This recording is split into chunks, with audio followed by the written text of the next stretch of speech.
In this video, we will cover every major category of operators in JavaScript: arithmetic, unary, assignment, comparison, and logical operators. Operators are used to operate on a given expression, and in the previous videos, we have already used a few operators without knowing them. Things like assigning a value to a variable or multiplying two numbers, like 5 and 6. So in this example of 5 and 6, where we have to multiply two numbers, the operation is multiplication, and the operation includes two operands. 5 and 6 are the operands in this example. And the symbol that we write in between is what is called an operator. Now there are multiple types of operator in programming and in general. Let's talk about each of them. Now the first kind of operator is arithmetic operators, or mathematical operators you can say. These are the operators that we use to perform mathematical operation. Things like plus, minus, or addition, subtraction, multiplication. So all these operators that are mentioned on your screen, addition, subtraction, multiplication, division, remainder, or modulus, these are the arithmetic operators. And as an example, you can see that we always have two operands in them. So in our addition case, we have 5 plus 2. 5 and 2 are the operands and plus is the operator. Now same case is for all of them. What remainder does is, where we use the percentage sign, is give us the remainder of the equation. So if 5 is divided by 2, what is the remainder?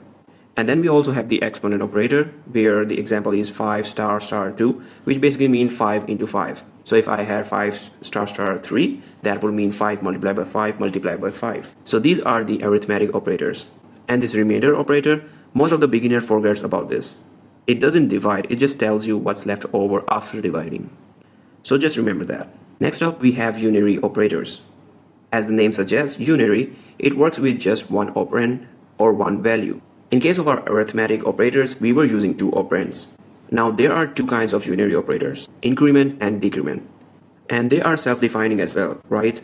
Increment means increasing the value by one number, and decrement means decreasing the value by one number.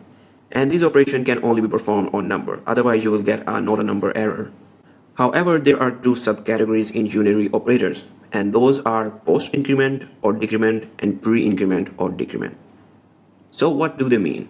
Let's see it in the console. Now let's say I define a variable, let x is equal to 5. And in order to pre-increment, what I can do is plus x. If I hit enter, you see the value 6. This is the pre-increment, and similar is the case for pre-decrement.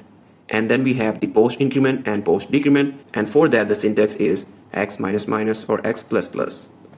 So if I am running the increment, I'm still getting the 5. You can see that on the screen. Now this is not an issue, because there is something that you need to understand here. What a pre-decrement or increment is basically, first add up the value inside the variable and then use it. And in case of post-increment or decrement, what we do is first use the value and then increment or decrement it. So basically the value is used, x is printed, and then its value is increased. So if I just hit x now, it is already 6. So in the post-increment or decrement, you get the value updated in the next state. Next up, we have assignment operators, and you are probably already familiar with this one.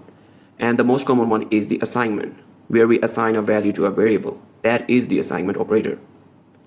Now we do have other operators as well, like plus is equal to, minus is equal to, multiply is equal to, or divide is equal to, which are basically the short form of writing x is equal to x plus 5, or x is equal to x divided by 5. Now how I can write this up, let's see it in the console. So we already have the value of x, and let's actually divide it by 5. So what we can do is x, this divide or slash sign, equal 5. Actually we had the value 6, so that is why I've got back 1.2, which is the correct result. So instead of writing x is equal to x divided by 5, I can simply write it this way. These shortcuts don't do anything new, they just save you from typing the variable name twice. Now the next operators are the comparison operators. In the previous video when I was talking about Boolean, I said we need to understand the conditional statements and the operators first, and how we actually utilize Booleans in programming. So the comparison operators, they check the two values and always produce a Boolean. You can see a list of all these operators on your screen.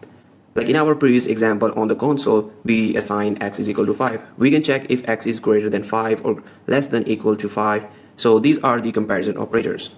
We will talk about these operators in more detail in the next video and how we are going to make decisions in our program. However, let's take a look at two of the operators in here, and that may cause some confusion. And those are these three equals or double equals. So I'm back in the console, and let's try with three equals first. So if I say if x equal 5, I get true. But if I try x equals 5, I get back false. Now what these three equals mean is that we are also checking for the type of the operands. So string is not equal to number type.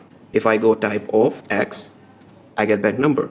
But if I go with type of 5, I get back string. So with three operators, we are also checking for the type of the operands, and they should match. Only then we will get the true value, otherwise it will be false. Now similar to this, we have double equals. And if I do x equal 5, you get back true. But now watch. If I do x equal string of 5, it also returns true. And this is because we are not comparing the operands type. And that is the main difference between double equal and triple equal. Basically, how JavaScript handles double equal is that it converts behind the scene the value of string 5 into a number 5, and then compares it against the number which is stored inside the x variable. So that is why it is returning true. Now the last type of operators we have are the logical operators. So logical operators combine or invert Boolean values to build a bigger condition. And there are three main logical operators. The first one is called the AND, the other one is OR, and the third one is invert or not. So what AND does is, let's say we have two conditions where both the conditions should be met, and only then we should allow something. That is where we are going to use AND. And for this we have an example like user. If the user is logged in and has a paid plan, then we will show something like premium subscription. And the other logical operator OR, we are going to use it when one of the condition is true. So let's say we have posts. A user may have multiple posts, a blog post or some kind of post, and only the owner of the post and user who is an admin can edit that. So what we are going to do is, if the user is admin or the owner, then we are going to allow the editing. The third logical operator is not, which basically is to reverse the condition. For example, not logged in. So if we have to show the login button, let's say on our website, we can check if the user is not logged in. So how we are going to use it, I will show that in the next video. And you can see these logical operators are combining conditions. Right now, if you're confused with the logical operators, then you should not worry, because in the next video, we are going to learn how we can use these operators in real world situation. So let's talk about conditional statements in the next video.